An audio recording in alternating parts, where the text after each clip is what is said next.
दोस्तों, मेरे channel defence discussion में आप सभी का स्वागत है।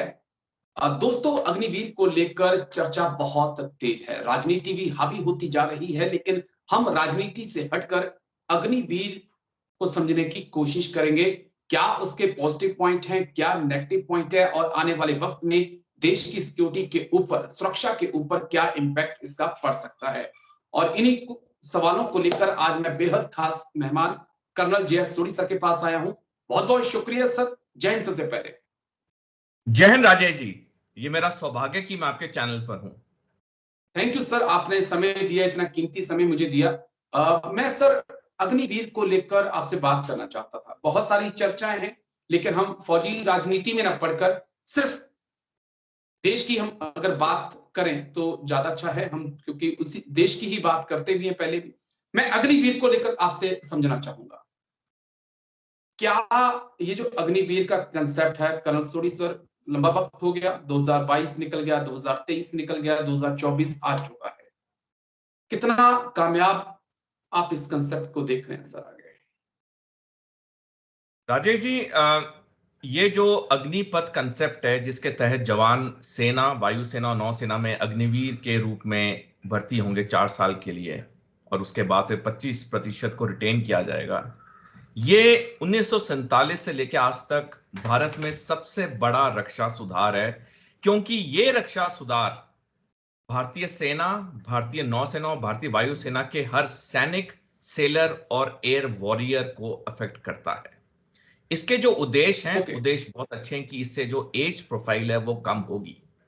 लेकिन हमें एक चीज और देखनी चाहिए कि एक जवान को एक्सपीरियंस होने में 8 से 10 साल लगते हैं। मैं आपको एक आर्मर्ड रेजिमेंट का उदाहरण देना चाहूंगा, और ये सारी बातें जो मैं आपको कह रहा हूं, मैंने 2 साल पहले कई मेरे लेख पब्लिश हुए प्रिंट मीडिया में, तो आपके दर्शक वहां भी इसको डिटेल में पढ़ सकते हैं। एक आर्मर्ड रेजिमेंट में जिसमें टैंक होते हैं, उसमें 60 टैंक होते हैं और 70 भारी गाड़ियां होती हैं जो कि लड़ाई के दौरान काम आती हैं, यानी कि 130 भारी भरकम गाड़ियां होती हैं। एक आर्मर्ड रेजिमेंट में 500 सैनिक होते हैं। अगर 25% सैनिक हर साल रिटायर होते रहेंगे, तो 2032 के बाद एक ऐसा मौका आएगा जब एक आर्मर्ड रेजिमेंट में ये 130 भारी गाड़ियां चलाने के लिए ट्रेन्ड सैनिक नहीं होंगे, क्योंकि एक टैंक या भारी गाड़ी को चलाने के लिए 8 से 10 साल का समय लगता है एक्सपीरियंस होने के लिए। अब 2032 मैं इसलिए कह रहा हूं क्योंकि जो हमारी आखिरी भर्ती हुई थी वो 2019 में हुई थी, और अगर हम 15 साल ऐड करें तो 2034, सॉरी 32 नहीं, 2034 पे हमारे ये लास्ट लॉन्ग सर्विस वाले सैनिक रिटायर होंगे।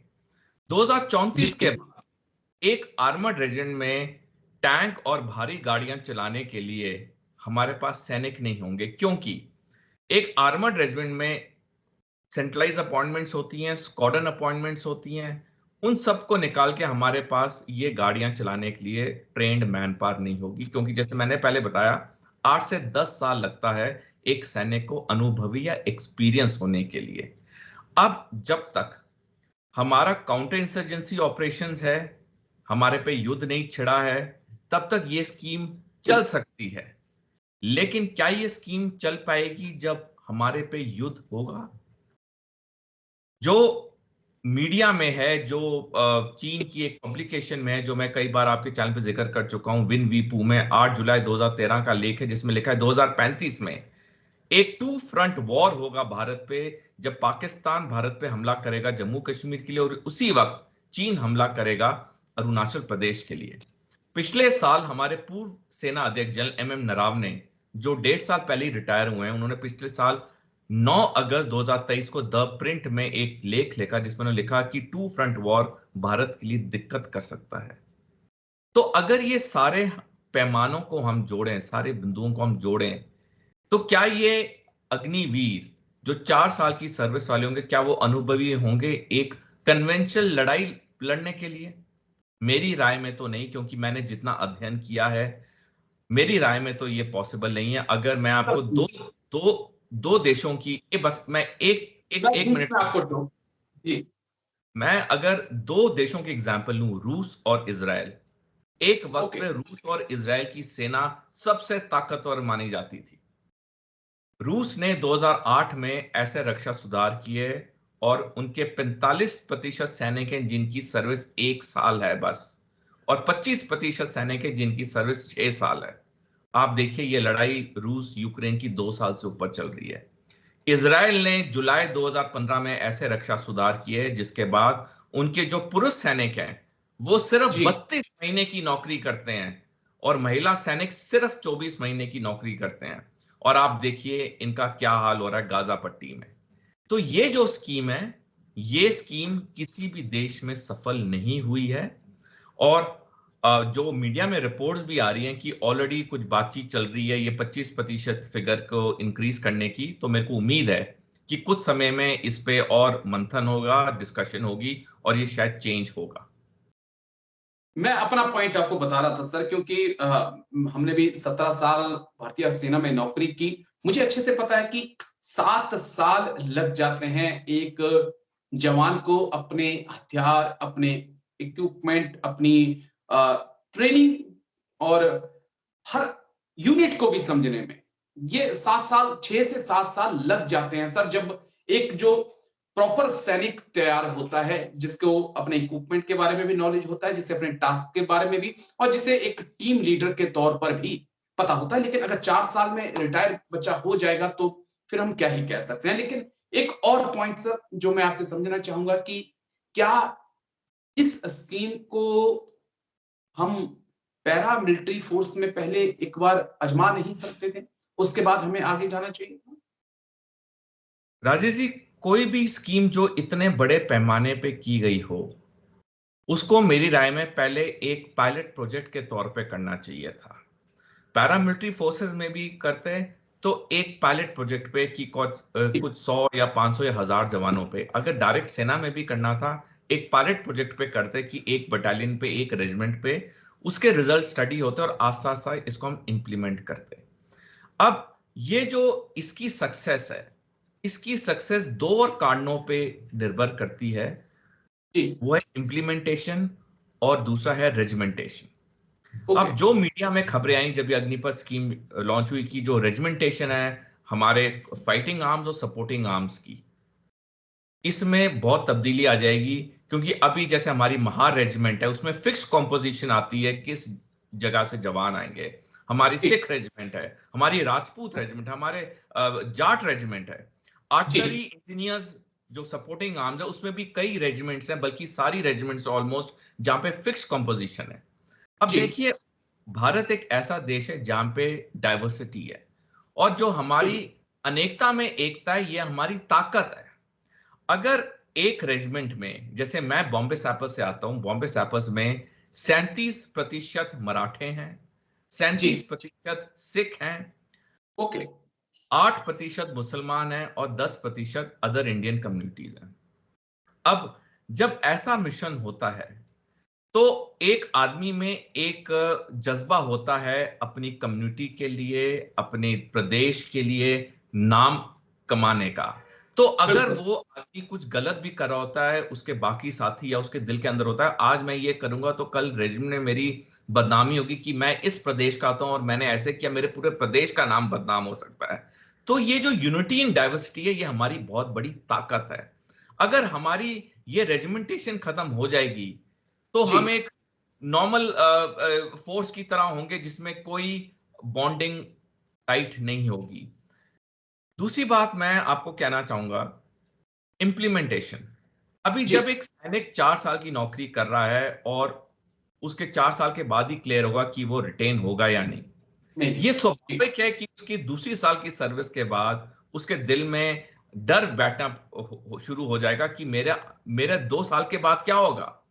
जी। जब मैं जब मैं फौज छोड़ रहा था 21 साल की सर्विस के बाद, हालांकि मेरी पेंशन पूरी है, लेकिन तब भी मेरे अंदर डर था कि मैं सिविल दुनिया में जा रहा हूं, मैं क्या कर पाऊंगा, मेरे 2 बच्चे हैं, कल मैं सफल नहीं हुआ तो मेरे लिए कितनी बड़ी दिक्कत हो जाएगी। तो मैं जब इतना पढ़ा लिखा होकर, जी। एक पेंशनर होकर, मेरे अंदर डर था फौज छोड़ने से पहले। तो वो जो जवान है जो बिना पेंशन के घर जा रहा है, क्या उसके दिल के अंदर डर नहीं आएगा? ये स्वाभाविक आएगा।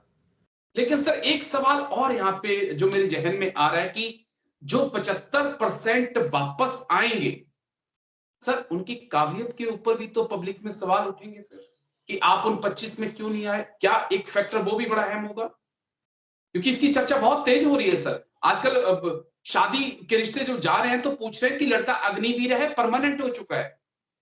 ये सच्चाई है सर ग्राउंड पे, इस पे बात होनी चाहिए। राजेश जी, बिल्कुल आपने लड़की एक लड़की बहुत, वाले बोल रहे हैं कि पक्का हो जाएगा तो लड़की देंगे, नहीं तो नहीं देंगे। राजेश जी बिल्कुल, इसमें ये एक हकीकत है। आप देखिए कि अगर एक सैनिक 4 साल की नौकरी के बाद वापस जाता है, तो ये स्वाभाविक है कि उसके ऊपर उंगलियां उठेंगी कि तुम फिट नहीं थे बाकी 25% की तरह। कोई भी आदमी जिसने अपनी बेटी की शादी करनी है, वो वहां पे रिश्ता करना चाहेगा जहां पे स्टेबिलिटी है। जी पहला सर। उसकी प्रायोरिटी स्टेबिलिटी होगी कि कल मेरी बेटी की जहां शादी होगी जिस आदमी के साथ, क्या उसकी नौकरी स्टेबल है। 4 साल के बाद अगर अग्निवीर वापस आएगा और उसकी कहीं पे पैरेलल इंडक्शन नहीं होगी, जो कि अभी तक कुछ क्लियर नहीं है। एक आध प्रदेश के अलावा किसी स्टेट ने नहीं बोला कि हम 100% अग्निवीर को लेंगे। जो हमारे स्किल सेट हैं फौज में, जी हमारे फौज के स्किल सेट बाहर से बिल्कुल अलग हैं। मैं आपको एक आंकड़ा देना चाहूंगा। 1947 से लेकर आज तक तकरीबन 8 लाख सेना, वायुसेना और नौसेना के अफसर रिटायर हुए हैं, 8 जी लाख के करीब। इसमें से सिर्फ 26 अफसरों ने सिविल में सक्सेस पाया है। 8 लाख में से सिर्फ 26। ओके। क्यों? क्योंकि जो हमारी सेना में जो हमारी स्किल सेट्स हैं, वो जी बिल्कुल अलग हैं जो सिविल या कॉर्पोरेट लाइफ में चाहिए।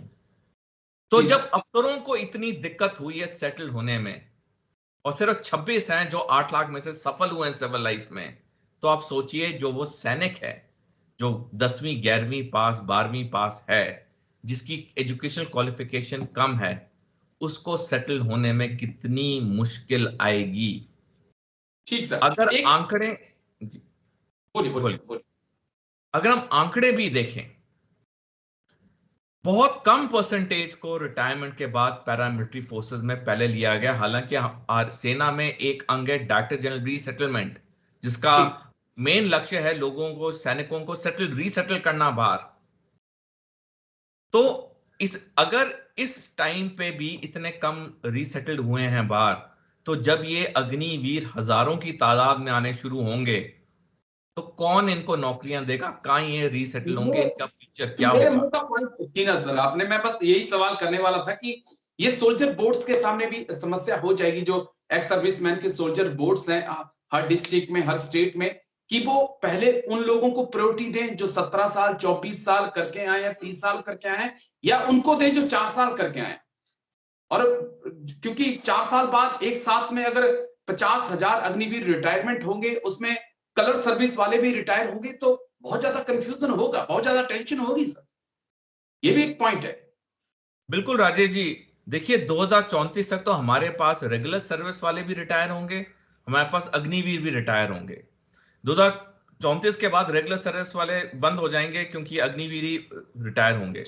लेकिन वो भी रेगुलर सर्विस वाले भी थोड़े 25% रहेंगे, क्योंकि जो लंबी सर्विस वाले होंगे वो भी रिटायर होते रहेंगे साल प्रति साल। तो आप देखिए ये जो पूरा एक, अगर हम आंकड़े ही लें, हजारों को रिसेटल करना क्या आसान बात है? जब तक हर स्टेट गवर्नमेंट ऑर्डर नहीं निकाले कि मेरे प्रदेश के जितने अग्निवीर हैं ये 100% स्टेट पुलिस में आएंगे, या सेंटर से ऑर्डर ना निकले कि ये जितने अग्निवीर हैं ये सारे 100% या पैरामिलिट्री फोर्सेस में जाएंगे, या कोई ऐसे पीएसयू में जाएंगे, लेकिन अब तक तो ऐसा हुआ नहीं है। कुछ प्रदेशों के अलावा ऐसे मैंने मीडिया में बिल्कुल कहीं नहीं पढ़ा है, और 2 साल हो गए इस स्कीम को लॉन्च हुए हुए। तो ये जी जो चीजें हैं, इन चीजों को एक डिटेल स्टडी करनी होगी, और उसके बाद मेरी राय में एक मंथन करके दोबारा हमें इस फिगर्स को वर्कआउट करना होगा। क्योंकि राजेश जी, मैं एक आखिरी टिप्पणी करना चाहूंगा कि देखिए जो देश की सुरक्षा होती है, जी, वो कभी कॉम्प्रोमाइज नहीं हो सकती है। बिल्कुल सर। तो जो कुछ लोग कहते हैं, मैं काफी पढ़ता रहता हूँ मीडिया पे, कुछ लोग कहते हैं सेना की तादाद कम करो, रक्षा बजट कम करो। जब तक कन्वेंशनल युद्ध नहीं है तब तक ये बातें बहुत अच्छी लगती हैं।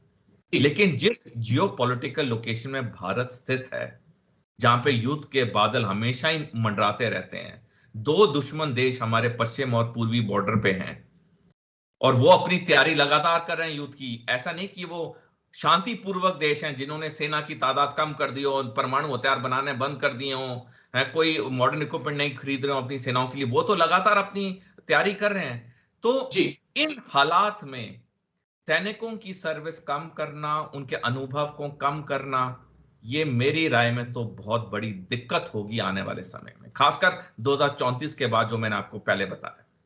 जी सर। चलिए, शुक्रिया सर। कर्नल जय सोढ़ी सर, बहुत-बहुत शुक्रिया। आपने इतना कीमती समय दिया और इतने अच्छे पहलू को इतनी बारीकी से समझाया। Thank you sir. जय हिंद।